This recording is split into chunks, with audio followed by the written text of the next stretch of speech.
السلام علیکم ورحمۃ اللہ وبرکاتہ۔ الحمد للہ رب العالمین،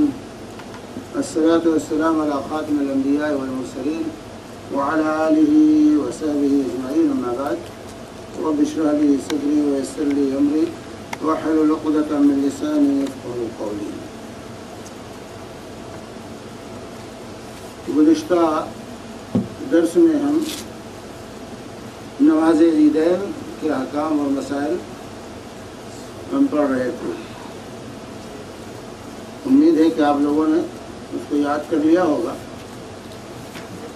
اور اگر موقع آ جائے نماز عید پڑھانے کا تو انشاءاللہ پڑھا لے جائیں گے۔ آج ہم پڑھیں گے نماز کسوف۔ کسوف اور خسوف دو لفظ استعمال ہوتا ہے۔ کسوف اور خسوف یہ دو لفظ استعمال ہوتا ہے سورج گرہن اور چاند گرہن۔ سورج گرہن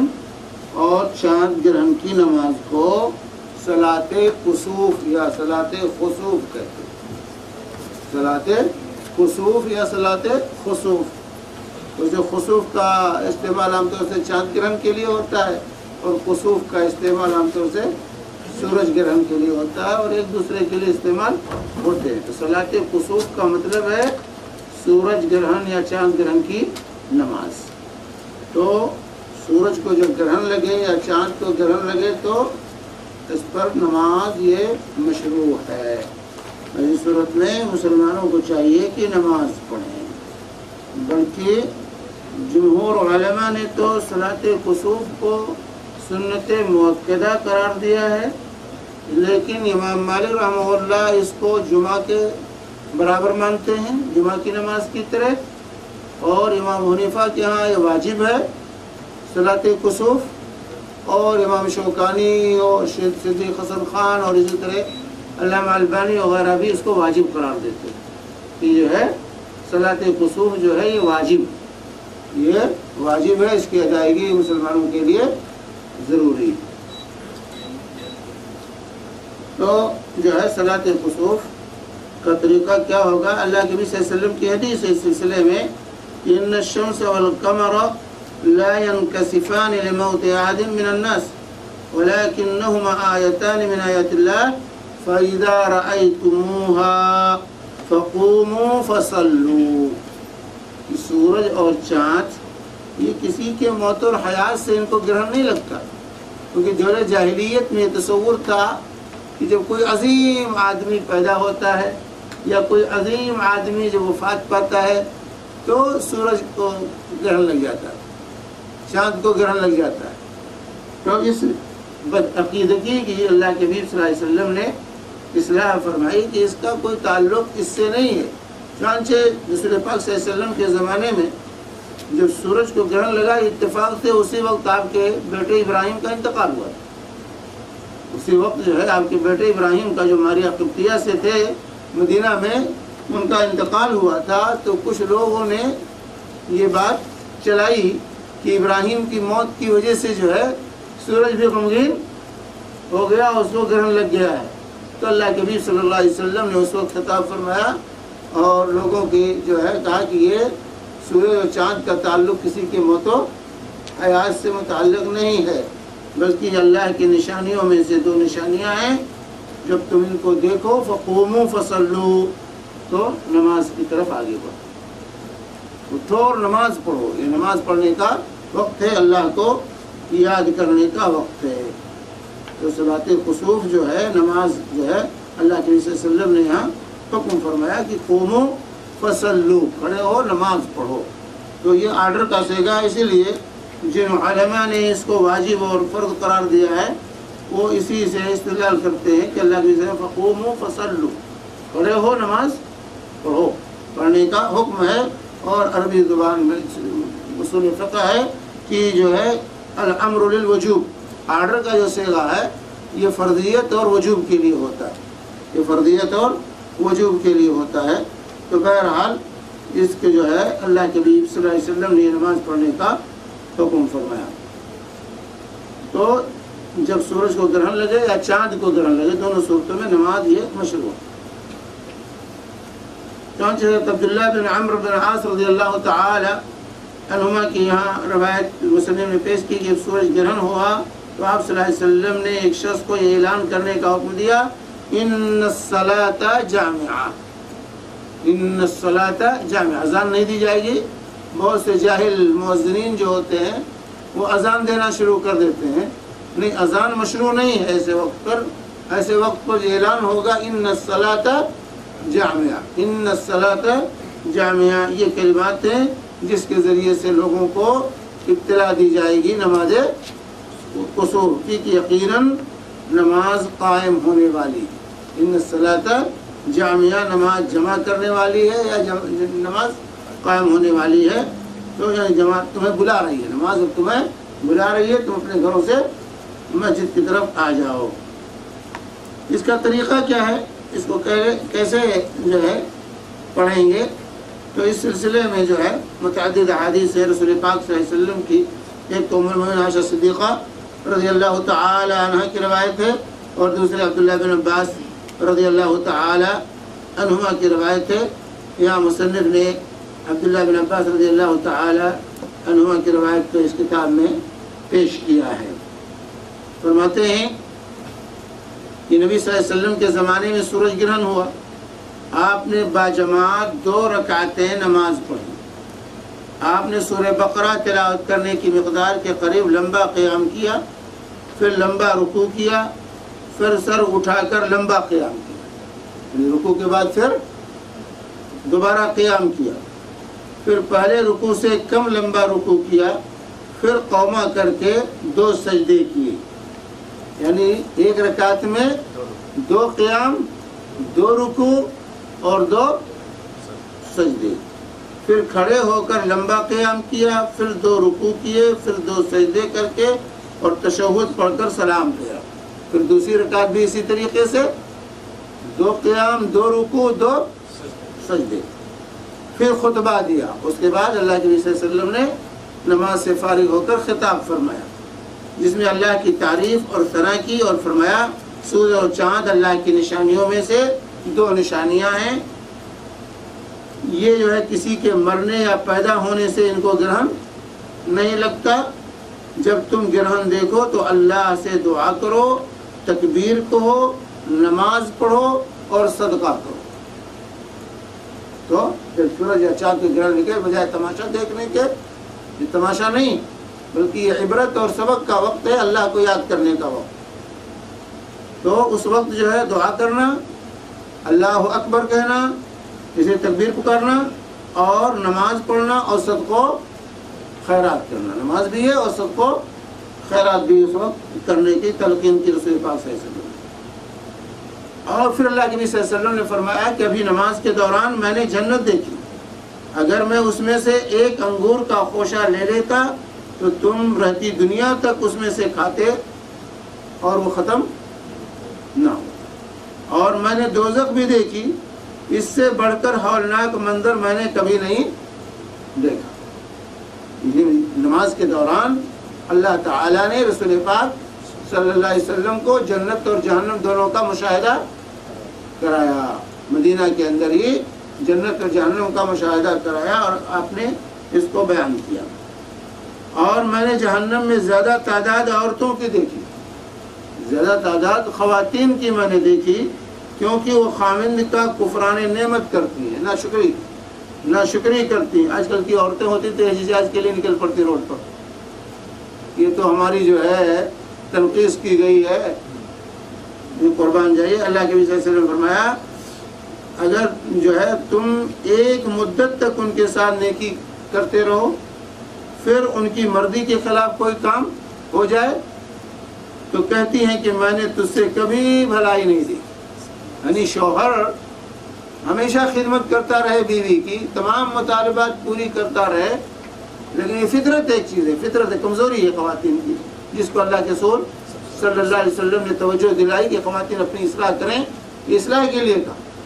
کہ جو ہے پوری عمر آپ ان کی خدمت کرتے رہیں، ان کے مطالبات کو رد نہ کریں، تمام مطالبات پورے کریں، اور کبھی اگر ان کے مزاج کے خلاف تھوڑا ہوا اور ان کا کوئی مطالبہ آپ نے پورا نہیں کیا تو وہ کہتے ہیں کہ تجھ سے تو کبھی بھی ہمیں کچھ حاصل نہیں ہوا۔ تو یہ ایک فطری چیز اللہ کے رسول صلی اللہ علیہ وسلم نے واضح کی۔ تو اس جو ہے حدیث سے کیا واضح ہوا کہ 2 رکعت نماز ہے، اس کی نماز 2 رکعت ہے، اور ان دونوں رکعتوں میں 2 رکوع، ہر رکعت میں 2 رکوع، 2 سجدے، 2 قیام، اس طریقے سے 2 رکعت ادا کریں گے۔ تکبیر تحریمہ کہیں گے، دعائے ثنا پڑھیں گے، اس کے بعد سورہ فاتحہ پڑھیں گے، قرأت کریں گے۔ اس کا وقت کب شروع ہوگا؟ سورج گرہن یا چاند گرہن جیسے شروع ہو اس کے بعد اس کا وقت شروع ہو جائے، اور کب ختم ہوگا وقت؟ جب سورج گرہن یا چاند گرہن ختم ہو جائے۔ اور سنت یہ ہے کہ پورا وقت نماز میں گزارنا ہے، جب تک سورج گرہن ختم نہیں ہوتا، چاند گرہن ختم نہیں ہوتا، اس وقت تک ہمیں نماز میں رہنا۔ یہ 2 رکعت اتنی لمبی پڑھنی ہے، یہ 2 رکعتیں اتنی لمبی پڑھنی ہے کہ پورے وقت کو یہ دونوں رکعتیں محیط ہوں، دونوں رکعتیں محیط ہوں۔ 2 رکعت سورہ فاتحہ پڑھیں گے، قرأت شروع کریں گے، قرأت سے فارغ ہو کر پھر رکوع کریں گے، رکوع سے کھڑے ہو کر پھر قرأت شروع کریں گے، سورہ فاتحہ پڑھیں گے، پھر سورہ فاتحہ پڑھیں گے اور قرأت شروع کریں گے، اور اس کے بعد پھر رکوع کریں گے، رکوع کر کے پھر قوما کر کے پھر 2 سجدے کریں گے، اور یہی کیفیت دوسری رکعت کی بھی ہوگی۔ تو جو ہے اس میں راجح قول یہ ہے کہ سورہ فاتحہ پڑھیں گے، سورہ فاتحہ جو ہے پڑھیں گے، جیسے امام نووی وغیرہ نے اس کی وضاحت کی ہے، امام نووی نے جو ہے وغیرہ نے اس کی وضاحت کی ہے کہ سورہ فاتحہ دونوں ہر جو ہے اس میں جو ہے پڑھیں گے۔ ہاں،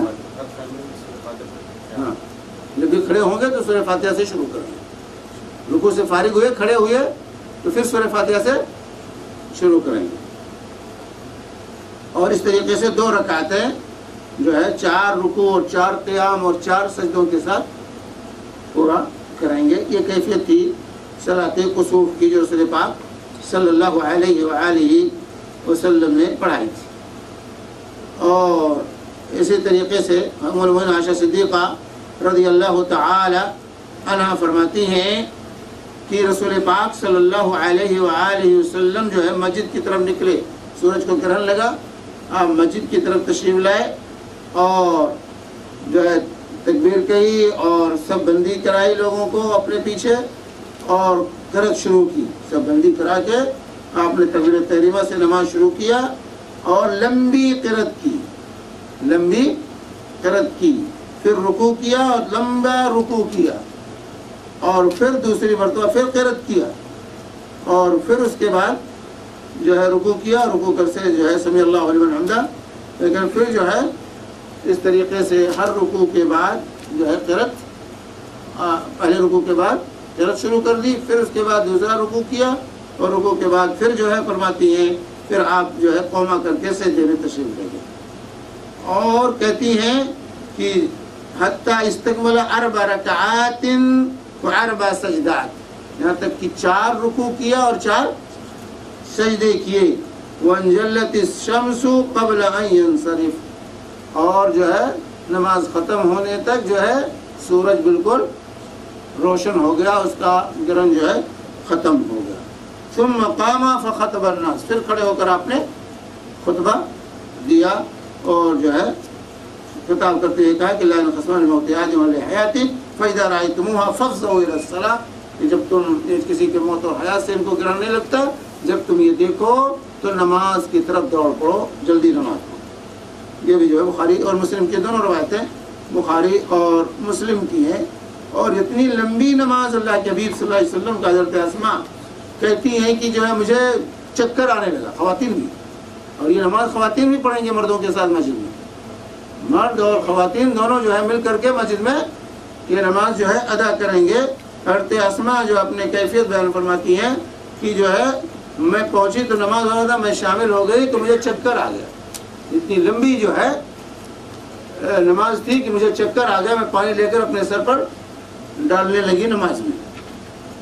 تو جو ہے یہ کیفیت ہے اس کی کہ 2 سجدے، 2 رکوع، 2 قیام جو ہے ہر رکعت میں، اور اس طرح 2 رکعت صلاۃ کسوف پڑھیں گے، اور پھر امام جو ہوگا وہ خطبہ دے گا، لوگوں کی وجہ سے کہے گا۔ حقیقت میں یہ سورج اور چاند جو ہے اللہ کی نشانیاں ہیں. یہ جو ہے ہمارے یہاں کے ہر حادثے، ہر واقعے کی مادی تعلیل کر دیتے ہیں. سورج کو گرہن کیوں لگتا ہے، چاند کو گرہن کیوں لگتا ہے، یہ سونامی کیوں آتا ہے. تو اس کے اندر جو درس اور عبرت اللہ تعالی ہمیں پڑھانا چاہتا ہے وہ درس و عبرت ختم ہو جاتا ہے. مادی تعلیل سے، مادی اسباب بیان کرنے سے جو کیا ہوتا ہے کہ اس کی جو اہمیت ہوتی، جو خوف دلانا مقصود ہے رب کائنات کا، وہ ہمارے اندر سے ختم ہو جاتا ہے. نہیں تو اس سے جو ہے انسان کو اسے درس اور عبرت آج یہ وقتی طور سے بے نور ہوا، ایک دن آئے گا جبکہ کلی طور سے یہ بے نور ہو جائے گا. وہ قیامت برپا ہو سکتی. یہ قیامت کی طرف توجہ دلانا مقصود ہے، یاد دلانا مقصود ہے. اللہ تعالیٰ اس ذریعے سے ان کو وقتی طور سے بے نور کر کے ہمیں اور آپ کو آخرت کی فکر ہمارے اندر پیدا کرنا چاہتا ہے کہ آخرت کی ہم فکر کریں. اور اسی طرح وہ لوگ جو ان کو جو ہے معبود سمجھتے ہیں، ان کی عبادت کرتے ہیں، ان کو درس پڑھاتا ہے اللہ تبارک و تعالیٰ. یہ ناقص ہے، ان کے اندر نقص ہے، ان کے عیب ہے، اور جس کے اندر نقص اور عیب ہو وہ الہ نہیں ہو سکتا. وہ الہ نہیں. تو دونوں طرف، ایک تو مشرکین کو، کفار کو جو اللہ کے ساتھ شرک کرتے ہیں، ان کو درس پڑھاتا ہے اللہ تعالیٰ کہ یہ چیزیں عبادت کے لائق نہیں ہیں کیونکہ ان کے اندر نقص اور عیب ہے. اور دوسری طرف جو ہے لوگوں کو درس پڑھاتا ہے، آخرت کی فکر پیدا کرتا ہے کہ یہ دیکھو آج وقتی طور سے بے نور ہوئے ہیں، ایک وقت آنے والا ہے جب یہ کلی طور سے بے نور ہو جائیں گے، ان کی پوری روشنی اللہ تعالیٰ چھین لے گا. یہ حاکم نہیں ہے بلکہ یہ چیزیں محکوم ہیں، اللہ کے تابع ہیں. تو یہ اسباب پڑھانا مقصود ہوتا ہے سورج گرہن اور چاند گرہن سے. تو اس وقت ہمیں یہ عبرت حاصل کرنی چاہیے، اس وقت سب کو خیرات کرنا چاہیے اور پورے خشوع و خضوع کے ساتھ نماز کی طرف جو ہے ہمیں آگے بڑھنا چاہیے.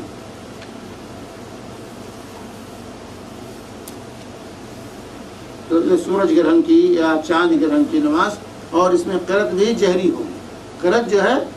جہرن کریں گے. قرأت جو ہے چاہے دن میں سورج کی نماز پڑھے یا چاند گرہن کی، دونوں میں قرأت جو ہوگی جہری ہوگی، نہیں زور سے آواز سے قرأت ہوگی. یہ جمعہ کی اور عیدین کی نماز میں جہری قرأت ہوتی ہے، اسی طرح سورج گرہن اور چاند گرہن کی نماز میں بھی جہری قرأت کریں گے. اسی طریقے سے ان نمازوں میں سے ایک نماز ہے استسقاء کی نماز. تو سورج گرہن اور چاند گرہن کی نماز تھی. دوسری نماز ہے استسقاء کی نماز. استسقاء کہتے ہیں پانی طلب کرنا، پانی کے لیے دعا کرنا، پانی کے لیے، بارش کے لیے دعا کرنا. استسقاء طلب السقیا، استسقاء طلب السقیا یعنی بارش طلب کرنا رب العالمین سے. تو بارش کی دعا کو استسقاء کہتے ہیں. تو نماز استسقاء جب بارش رک جائے اور بارش کی ضرورت ہو اور بارش نہ ہو رہی ہو تو اس وقت جو ہے نماز استسقاء مشروع ہے. صرف دعا بھی مشروع ہے اور نماز کے ساتھ دعا، دونوں طرح مشروع ہے. دونوں طرح جو ہے مشروع ہے. اللہ کے رسول صلی اللہ علیہ وآلہ وسلم سے دونوں چیزیں، صرف دعا پر آپ نے اکتفا کیا ہے اور نماز پڑھ کر کے جو ہے نماز کے ساتھ دعا کی ہے. دونوں چیزیں جو ہے خطبہ جمعہ میں دعا کی ہے، آپ نے خطبہ جمعہ میں دعا کی ہے، صرف دعا پر اکتفا کیا ہے اور نماز کے ساتھ دعا کی ہے. یہ تینوں طریقے رسول پاک صلی اللہ علیہ وآلہ وسلم سے. تو جب بارش رک جائے تو نماز استسقاء یہ مشروع ہے اور پڑھنا چاہیے. سنت رسول اللہ صلی اللہ علیہ وسلم کی، صحابہ کرام کی، کہ جب بارش رک جاتی تھی تو اللہ کی طرف متوجہ ہوتے تھے اور نماز استسقاء اور دعائے استسقاء کا سہارا لیتے تھے. تو بارش کیوں رکتی ہے اس پر بھی ہماری توجہ ہونی چاہیے. بارش کیوں رکتی ہے؟ تو اللہ کے رسول صلی اللہ علیہ وسلم فرماتے ہیں کہ جب لوگ جو ہے ناپ تول میں کمی اور زیادتی کرنے لگتے، ناپ تول میں، لین دین میں جو ہے جو کمی اور زیادتی کرنے لگتے ہیں، ڈنڈی مارنا جب شروع کر دیتے ہیں تو اللہ تبارک و تعالی قحط سالی کو مسلط کرتا ہے، قحط ہوتی ہے جو ہے. اور جو ہے اسی طریقے سے جو ہے ظالم حاکم پہنچ جاتے ہیں. یہ ہم شکایتیں کرتے ہیں حکام کی، ہماری بدعمالیوں کا نتیجہ ہے۔ ہم حکام کی شکایتیں کرتے ہیں، بڑا ظلم ہو رہا ہے، زیادتی ہو رہی ہے، ہم سبب بنتے ہیں۔ اللہ تعالیٰ کی سزا ہے، اللہ تعالیٰ کی یہ سزا ہے، ہمیں اللہ تعالیٰ دیتا ہے۔ تو قصور ہمارا ہے، ہمارے جیسے اعمال ہوں گے جیسے فرشتے، جیسی روح جیسے فرشتے کہتے ہیں، محاورہ ہے، تو ہمارے جیسے اعمال ہوتے ہیں ویسے حکام ہمارے اوپر اللہ تبارک و تعالیٰ مسلط کرتا ہے، ڈنڈا سکھانے کے لیے، عبرت حاصل کرو۔ اس لیے اللہ کے نبی صلی اللہ علیہ وسلم نے فرمایا وَلَمْ يَمْنَعُوا زَكَاةَ أَمْوَالِهِمْ إِلَّا مُنِعُوا الْقَطْرَ مِنَ السَّمَاءِ وَلَوْلَا الْبَهَائِمُ لَمْ يُمْطَرُوا۔ یہ جو ہے اللہ کے رسول صلی اللہ علیہ وسلم فرماتے ہیں، ابن ماجہ کی روایت ہے کہ جب بھی زکوٰۃ لوگ روک لیتے ہیں، زکوٰۃ کی ادائیگی نہیں کرتے ہیں، تو اللہ آسمان سے بارش کو روک لیتا ہے، اور اگر چوپائے نہ ہوں تو ایک قطرہ بھی نہ برسے۔ یہ تو چوپائوں کی وجہ سے، جانوروں کی وجہ سے اللہ تعالیٰ بارش نازل کر دیتا ہے، اور ہم بھی اس سے مستفید ہو جاتے ہیں، ورنہ ہمارے کرتوت ایسے ہیں کہ ایک قطرہ بھی اللہ تعالیٰ نازل نہ کرے۔ تو یہ ہماری معصیت کا، گناہوں کا یہ اثر ہوتا ہے، ہمارے گناہوں کا، زکوٰۃ کے روکنے کا اور ناپ تول میں کمی کا، یہ جو ہے ہماری بدعمالیوں کا یہ نتیجہ ہوتا ہے کہ اللہ تبارک و تعالیٰ بارش کو روک لیتا ہے، لیکن چوپایوں کی وجہ سے، جانوروں کی وجہ سے اللہ تعالیٰ کو رحم آتا ہے اور بارش نازل کر دیتا ہے۔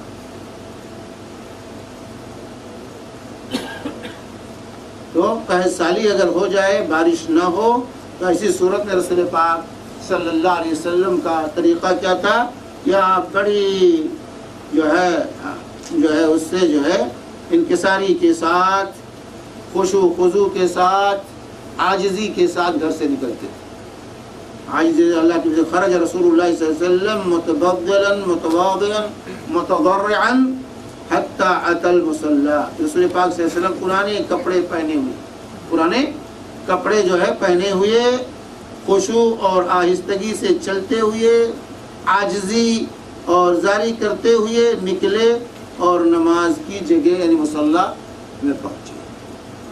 جو ہے نماز کی جگہ پر عیدگاہ میں پہنچے۔ عام طور سے مصلی تھا، عیدگاہ تھا، وہیں پر جو ہے یہ سب نمازیں پڑھی جاتی تھی۔ تو وہاں پر بستی سے باہر نکلنا ہے، بستی سے باہر نکل کر کے استسقاء کی نماز پڑھی، بستی سے باہر نکل کر پورے تواضع کے ساتھ اور پھٹی پرانی حالت میں، تاکہ اللہ کو رحم آ جائے۔ اپنی عاجزی کا اظہار، عاجزی و انکساری کا اظہار ہونا چاہیے۔ چنانچہ عائشہ صدیقہ رضی اللہ تعالی عنہا روایت کرتی ہیں کہ صحابہ کرام نے آپ صلی اللہ علیہ وسلم سے قحط سالی کی شکایت کی، تو آپ نے عیدگاہ میں ممبر رکھنے کا حکم دیا، ممبر رکھنے کا حکم دیا۔ جب سورج کا کنارہ ظاہر ہوا تو آپ نکلے اور ممبر پر بیٹھے، اللہ کی بڑائی اور حمد بیان کی، پھر فرمایا تم نے اپنے علاقوں میں قحط سالی اور بروقت بارش نہ ہونے کی شکایت کی ہے، جبکہ اللہ تعالیٰ کی طرف سے تم کو حکم ہے کہ تم اس کو پکارو، اور اس نے تمہاری دعا قبول کرنے کا وعدہ کیا ہے۔ پھر اللہ کے حبیب صلی اللہ علیہ وآلہ وسلم نے خطاب کر الحمدللہ رب العالمین الرحمن الرحیم مالک یوم الدین لا الہ الا اللہ یفعل ما یرید اللہم انت اللہ لا الہ الا انت الغنی ونحن الفقراء انزل علینا الغیث واجعل ما انزلت لنا قوة وبلاغا الہی۔ اللہ کے صلی اللہ علیہ وسلم نے دعا کی، اللہ کے رسول صلی اللہ علیہ وسلم نے دعا کی، فرمایا سب تعریف اللہ کے لیے ہے، یہ تمام جہانوں کا پروردگار ہے، بہت رحم کرنے والا ہے، نہایت مہربان ہے، روز جزا کا مالک ہے، جو چاہتا ہے وہ کرتا ہے۔ اے اللہ تو سچا معبود ہے، تیرے سوا کوئی معبود حقیقی نہیں، تو سخی اور بے پرواہ ہے، اور ہم تیرے محتاج اور فقیر بندے ہیں، ہم پر بارش برسا، اور جو بارش تو نازل فرمائے اسے ہمارے لیے ایک مدت تک قوت اور مقاصد تک پہنچنے کا ذریعہ بنا دے۔ یہ دعا رسول اللہ صلی اللہ علیہ وآلہ وسلم نے کی، اور اسی طرح اس دعا میں بڑے مبالغے کے ساتھ اللہ کے رسول صلی اللہ علیہ وسلم ہاتھ اٹھاتے تھے، بے مبالغے کے ساتھ اتنا زیادہ ہاتھ کسی اور دعا میں اللہ کے حبیب صلی اللہ علیہ وسلم نہیں اٹھاتے تھے۔ چنانچہ حضرت انس رضی اللہ تعالی عنہ فرماتے ہیں کہ رسول پاک صلی اللہ علیہ وسلم نماز استسقاء کے علاوہ کسی دعا میں اپنے دونوں ہاتھ اتنے زیادہ نہیں اٹھاتے۔ کہنے کا مطلب ہے کہ نہیں کہ صرف استسقاء میں اٹھاتے، نہیں، اتنا زیادہ مبالغے کے ساتھ کسی اور دعا میں نہیں اٹھاتے تھے۔ آپ دونوں ہاتھ اٹھائے، ہاتھوں کو دراز کیا، حتیٰ کہ بغلیں دکھائی دی۔ یہ جو ہے اس طرح اٹھایا جو ہے کہ بغل یہ آپ کے دکھائی دینے لگی، خوب اٹھائے ہاتھ کو۔ اور جو ہے پھر اللہ کے رسول صلی اللہ علیہ وآلہ وسلم نے جو ہے سر سے اونچا کیا ہاتھ کو۔ تو نماز استسقاء میں یا دعائے استسقاء میں دونوں ہاتھ مبالغے کے ساتھ اٹھانا مبالغے کیا، اور آپ صلی اللہ علیہ وسلم کے ہاتھوں کے پشت آسمان کی طرف جو ہے، یہ جو ہے استسقاء کی جو دعا کریں گے یہ پشت جو ہے اوپر رہے گا، ہتھیلی نیچے، ہتھیلی جو کریں گے اس طرح سے دعا کریں گے، کیونکہ یہ قولی دعا اور فعلی دعا، یہ فعلی دعا ہے، کہنا ہے کہ اللہ حالات کس طرح بدلتے، چادر بھی بدلنا ہے، چادر بھی پلٹنا ہے، اور ہاتھ کی یہ کیفیت اللہ کے نبی صلی اللہ علیہ وسلم نے اختیار کیا۔ آج کی یہ چیز متروک ہو رہی ہے، لوگ ایسے ہی استسقاء کی بھی دعا کرتے ہیں، لیکن اللہ کے نبی صلی اللہ علیہ وسلم نے اس طرح دعا کی۔ یہ فعلی دعا ہے کہ اپنے فعل سے ظاہر کر اللہ سے یہ التجا ہے کہ اللہ جیسے ہاتھ میرے الٹے ہیں حالات کو تیسے پلٹ دے، جیسے ہاتھ میں پلٹا ہوں ایسے تو بھی حالات کو پلٹ دے، یہ خشک سالی کو قحط کو ختم کر کے بارش نازل فرما۔ تو جو ہے اس طرح ہاتھوں کو جو ہے کیا جاتا ہے، کہتے ہیں کہ آپ صلی اللہ علیہ وسلم ہاتھوں کے پشت آسمان کی طرف، یہ پشت جو ہے اوپر حصہ یہ اوپر رہے گا، آسمان کی طرف رہے گا، جیسا کہ ابو داؤد وغیرہ کی روایت۔ تو کھڑے ہو کر دعا کرتے رہے، کھڑے ہو کر دعا کریں گے استسقاء، کھڑے ہو کر دعا کرتے رہے، پھر امام لوگوں کی طرف پیٹ کر کے قبلہ رخ ہو جائے گا، قبلہ رخ ہوگا، اور ہاتھ اٹھائے رکھے اور منظر ذیل دعائیں بڑی عاجزی سے رو رو کر بارش کی دعا اس کو کرنی ہے، بڑے خشوع و خضوع کے ساتھ روتے ہوئے ہاتھوں کو الٹا کر کے اٹھائیں اور دعا مانگیں، دعائیں اللہم اسقنا اللہم اسقنا اللہم اسقنا، اے اللہ تو ہم کو پانی پلا، اے اللہ تو ہم کو پانی پلا، اے اللہ تو ہم کو پانی پلا، بارش نازل فرما دے۔ اللہم اسقنا غیثا مغیثا مریعا مریعا نافعا غیر ضار عاجلا غیر آجل، اے ہمارے رب ہمیں پانی پلا، ہم پر ایسی بارش نازل فرما جو ہماری تشنگی یعنی پیاس کو بجھا دے، جو ہماری پیاس کو بجھا دے، ہلکی فوارے بن کر غلہ اگانے والی، نفع دینے والی ہو، نہ کہ نقصان، ایسی بارش نہ ہو جس سے نقصان ہو جائے، سیلاب آ جائے، جلد آنے والی ہو، دیر لگانے والی بارش نہ ہو، جلدی بارش ہو جائے۔ تو یہ دعائیں ہیں جو اللہ کے حبیب صلی اللہ علیہ وسلم بارش کے لیے کیا کرتے تھے۔ یہ احادیث کتابوں میں ابو داؤد اور اسی طرح بخاری وغیرہ میں جو ہے آپ کو یہ کا منشور رحمت کا واحی بلدت المیت، اے اللہ تو اپنے بندوں اور جانوروں کو سیراب کر دے، اپنی رحمت کو پھیلا اور اپنے مردہ شہروں کو زندہ کر دے، مردہ بستی کو تو زندہ کر دے، بارش سے زندگی آتی ہے۔ تو یہ بارش کی دعائیں ہیں جو اللہ کے حبیب صلی اللہ علیہ وسلم کرتے تھے۔ اور اسی طریقے سے چادر پلٹنا یہ بھی ایک سنت ہے، دعا کرتے ہوئے جس طرح ہاتھ کو پلٹیں گے اسی طرح چادر، آپ تو چادر لوگ اوڑھتے نہیں، بشت وغیرہ جیسے عربوں میں ابھی بشت اوڑھنے کا رواج ہے یا غطرہ اوڑھتے ہیں، تو اپنے یہاں تو اب چادر وادر سے آزاد ہو گئے سب لوگ، تو جو ہے چادر کو پلٹنا یہ سنت ہے۔ پہلے چادر لوگ اوڑھتے تھے، جیسے یہاں بھی پہلے بشت، جبے کے اوپر بشت لوگ ہر شخص پہنتا تھا، اب تو شادیوں میں اور مناسبات میں پہنتے ہیں، لیکن پہلے ہمیشہ بغیر اس کو ڈالے ہوئے نکلنا جو ہے یہ صحیح نہیں سمجھتے، یہ تہذیب و ثقافت کے خلاف بات سمجھی جاتی تھی عربوں میں بھی کہ بغیر بشت ڈالے ہوئے باہر نکلے، اور اپنے یہاں بھی جو ہے پہلے چادر جو ہے استعمال کرتے تھے اور جو ہے کپڑے کے اوپر چادر اوڑھ کر نکلتے تھے، لیکن اب یہ تمام چیزیں فیشن نئی جدید تہذیب نے سب کو ختم کر دیا ہے، تو چادر کو پلٹنا یہ سنت ہے نماز استسقاء میں، کہ جو ہے چادر کو اس طرح پلٹیں کہ اوپر کا نیچے ہو جائے اور دائیں کا بائیں چلائیں، اس کو اٹھا کر دائیں کا بائیں اوپر کا نیچے کر لیں گے، چادر کو اٹھا کر دائیں جو ہے اس کو ادھر لے آئیں، ادھر کا ادھر لے آئیں، اور نیچے والا اوپر، اوپر والا نیچے ہو جائے۔ تو یہ سنت ہے رسول اللہ صلی اللہ علیہ وسلم کی۔ یہ بھی عملی دعا، یہ بھی عملی دعا کہ اللہ جیسے میری چادر پلٹی ہے، اوپر سے نیچے ہوئی ہے، دائیں سے بائیں ہوئی ہے، ایسے تو ان حالات کو پلٹ دے، قحط سالی کو جو ہے بدل دے۔ تو یہ عملی دعا ہے، چادر کا پلٹنا اور ہاتھ کا پلٹنا یہ عملی دعا ہے۔ تو یہ سنت ہے رسول اللہ صلی اللہ علیہ وسلم، تو اللہ کے نبی صلی اللہ علیہ وسلم کی سنت رہی۔ تو یہ انسان کو نماز کا اہتمام، استسقاء کی نماز کا اہتمام کرنا چاہیے۔ اور استسقاء کی نماز کا وقت کیا ہے؟ اس نماز کا وقت سورج نکلنے کے بعد جب سوا نصف پر ہو جائے، وہی جو عیدین کی نماز کا وقت ہے وہی وقت استسقاء کی نماز کا، عیدین کی نماز کا جو وقت ہے وہی وقت جو ہے استسقاء کی نماز کا وقت ہے، اور جو طریقہ عیدین کی نماز کا ہے وہی طریقہ استسقاء کی نماز کا بھی، وہی طریقہ جو ہے استسقاء کی نماز کا بھی ہے۔ اللہ کے رسول صلی اللہ علیہ وآلہ وسلم جو ہے استسقاء کی نماز جو ہے عیدین کی نماز کی طرح ادا کرتے تھے، عیدین کی نماز کی طرح ادا کرتے تھے۔ تو اس کو بھی عیدین کی نماز کی طرح انسان کو پڑھنا چاہیے، اسی وقت میں 2 رکعت ہے، اور قرأت بھی اس میں جہری ہوگی، قرأت جو ہے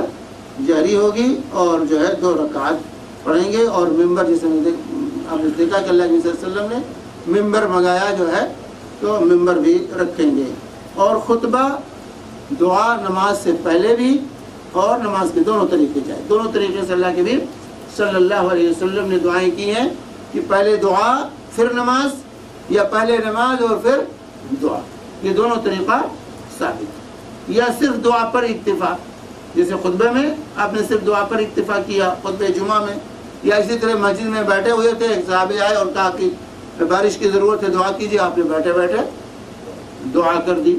تو یہ تینوں طریقے جو ہے صحیح، یہ تینوں طریقے نماز کے ساتھ، خطبہ جمعہ میں، عام دعا میں جو ہے بارش کی دعا کا اہتمام کرنا چاہیے۔ لیکن آج یہ تمام چیزیں ہمارے ہاں متروک ہو رہی، بارش نہیں ہوتی پھر بھی لوگ نماز کے لیے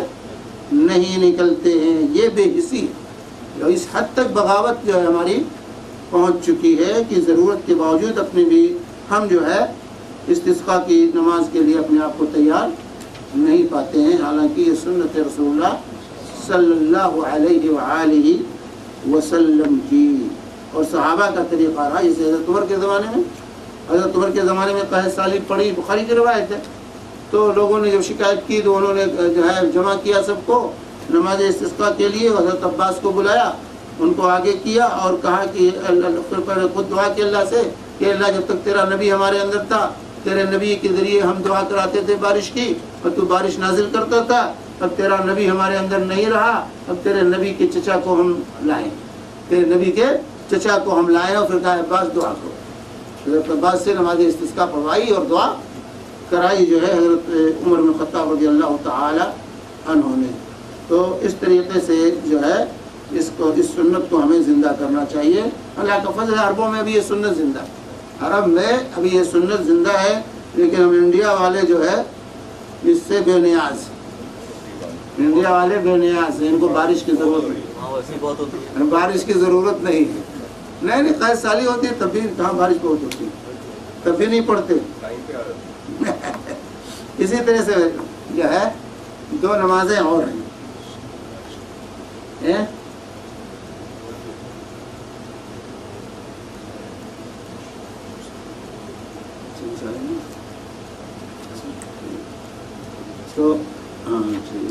تو یہ جو ہے رہ گئی ہے 2 نمازیں اور ہیں اہم، ایک تو اشراق کی نماز اور استخارے کی نماز، اشراق اور صلاۃ الضحیٰ جسے کہتے ہیں، صلاۃ الضحیٰ اور صلاۃ الاستخارہ، یہ 2 نمازیں رہ گئی۔ انشاءاللہ آئندہ ہفتہ ہم اس کو پڑھیں گے اور اللہ تعالی ہم جو کچھ پڑھیں اس پر عمل کرنے کی ہم سب کو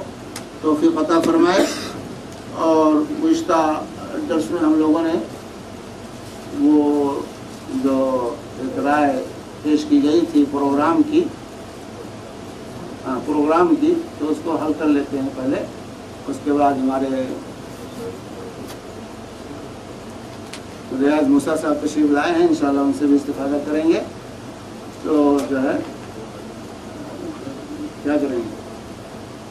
اصل یہ ہے کہ ہم لوگوں نے کہا تھا کہ ایک ماہانہ